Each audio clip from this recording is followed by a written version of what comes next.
This video is brought to you by Mubi, an online cinema at your fingertips streaming hand-selected films from around the globe.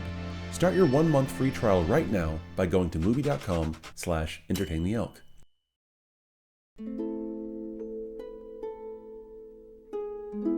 The first time I watched No Country for Old Men, I hated the ending. I thought the film was a simple cat and mouse story about a husband and a killer fighting across Texas for $2 million. But when the protagonist suddenly died off screen, the remaining 20 minutes felt anticlimactic in comparison, like I was watching an entirely different movie. The audience was left to follow Ed Tom Bell until he finally shared a seemingly obscure dream with his wife before an abrupt cut to black. I hated it, and that's because I didn't understand it. But now, after a dozen repeat viewings, not only do I love the final scene of No Country for Old Men, but I believe that it perfectly encapsulates both the techniques and the desired goal of every final scene throughout the Coen's filmography. And I'll explain how. But first, what should the final scene of a movie accomplish? At its most basic function, the final scene should service both the text and the subtext. And it does this by resolving the central conflict while reinforcing the larger themes of the story. For instance, in the final scene of The Graduate, Ben and Elaine successfully run away together, wrapping up the plot, while their uncomfortable silence reinforces the larger theme of isolation and confusion found in coming-of-age stories.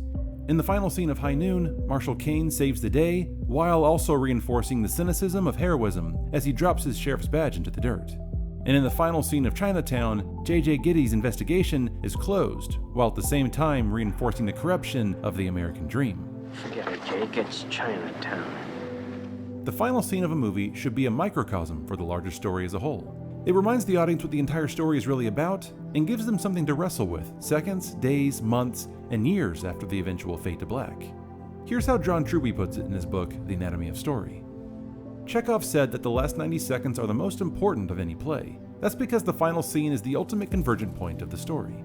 The final scene then becomes, like the opening scene, a miniature of the entire story. The author highlights the thematic patterns one more time, and the audience realizes that this representation of characters is also the way of the larger world. In short, the audience has a thematic revelation. Done well, the final scene gives you the ultimate funnel effect.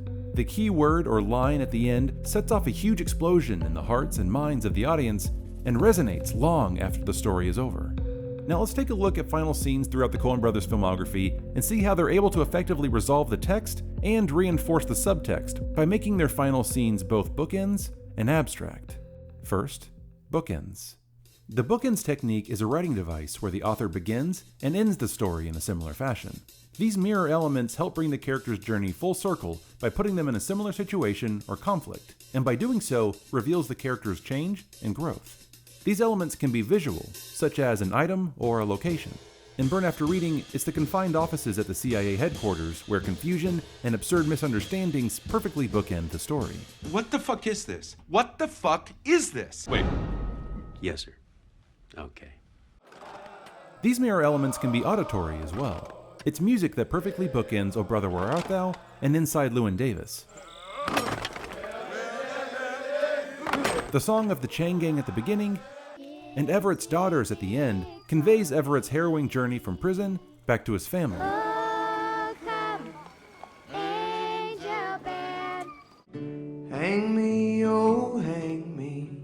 And Inside Llewyn Davis begins with Llewyn on stage under the bright lights, singing a melancholy song about dying and passing on, and ends with a then up-and-coming Bob Dylan playing inside on the same stage, while Llewyn sits bloodied and bruised in the dark, dreary alley just outside.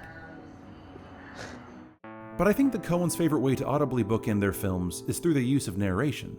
Narration is an easy and effective way to quickly establish the world and the characters of the story. It allows the audience to come inside the mind of the characters for information and motivation in a way they otherwise couldn't. The Coens use first-person narration, where the protagonist relays information directly to the audience in films such as Raising Arizona, The Man Who Wasn't There, and True Grit.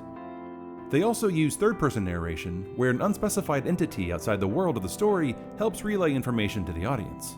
But the Coens find unique and creative ways to use the third-person narration, often injecting them into the story itself.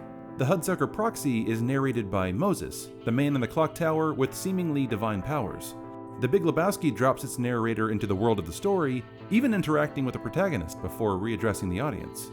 Well, I hope you folks enjoyed yourselves. Get you later on down the trail. And then in Hail Caesar, the narrator of the film within the film suddenly turns from a character within the story world to a third-person narrator, wrapping up Hail Caesar for the audience.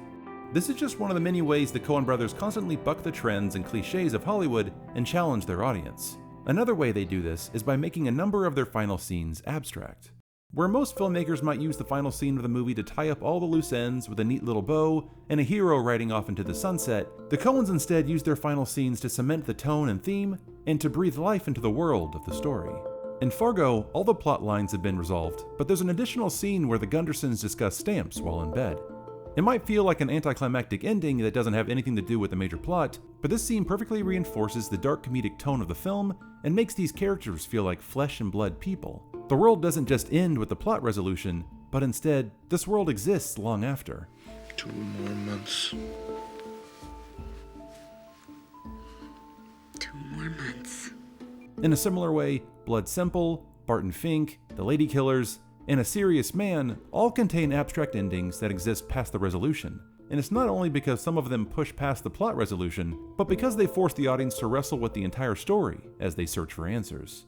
Visser staring up at a leaky pipe on the bathroom floor, Barton on the beach with a mystery package, and the dying seagull in the distance. Pickles dropping Garth's severed finger onto the barge, an ominous phone call, and a looming tornado. The Coen brothers aren't giving the audience easy answers. Instead, they're requiring deep thinking and even multiple viewings. But once the audience wrestles with these abstract endings, they're able to walk away with something much more profound beyond the plot of the story. And that's exactly what happened to me after multiple viewings of No Country for Old Men, as the final scene is both a bookend and abstract. The movie opens with Ed Tom narrating over landscapes of West Texas. I was sheriff of this county when I was 25 years old. Hard to believe. And even though he's not narrating in the final scene, his long monologue to his wife about a recent dream acts as narration, while also displaying the character change in Ed Tom. He's gone from the sheriff of his town to retired, lost, and hopeless about the waging war of good and evil in America. It was like we was both back in the older times. And I was a horseback, going through the mountains of the night. Ed Tom's dream about riding into the cold dark snow of the mountains with his father, seeing the fire inside the horn like the color of the moon, serves as the abstract element of this final scene. Again, it's not an ending with easy answers. It's ambiguous, leaving the audience to search for difficult answers, as it reinforces the larger themes of life and death and the passing of time. I didn't like the ending when I first saw it because I thought the film was about the cat and mouse game between Llewyn Moss and Anton Chigurh, but it's not. This is Ed Tom Bell's story. He's the bookend character at the very beginning and the very end, and because of that bookend, we can also see that he's the only character that undergoes a change because of the events of the film. We follow him for a majority of the 20 minutes after Llewellyn's death, and like in Fargo, the quiet resolution breathes life into the world and the characters, reminding the audience that the world and these characters live on. And to me, that's a unifying factor throughout all Coen brother movies. They live on. And they're able to do this because the Coens know how to effectively resolve the surface layer text while reinforcing the deeper, richer subtext by making the end of their movies both bookends and abstract. I don't know about you, but I take comfort in that. How do you create this sense of a breathing, pulsing, ever-changing story, even when the last word has been read or the last image seen? It is an organic unit that develops over time, and it must keep on developing even after the audience stops watching it. Since a story is always a whole, and the organic end is found in the beginning, a great story always ends by signaling the audience to go back to the beginning and experience it again. The story is an endless cycle, a Mobius strip, that is always different because the audience is always rethinking it in light of what just happened. Then I woke up.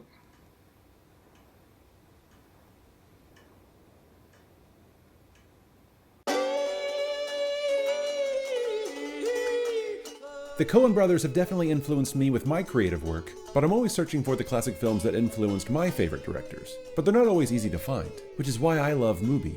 Mubi is an online cinema that streams hand-selected films from around the globe. These films range from cult classics and award-winning documentaries to forgotten gems and new independent films. And instead of tirelessly searching through thousands of films, Mubi only carries 30 films at a time on a rotating schedule. Every day, a new selection is added to the 30, and every day, the oldest film is removed.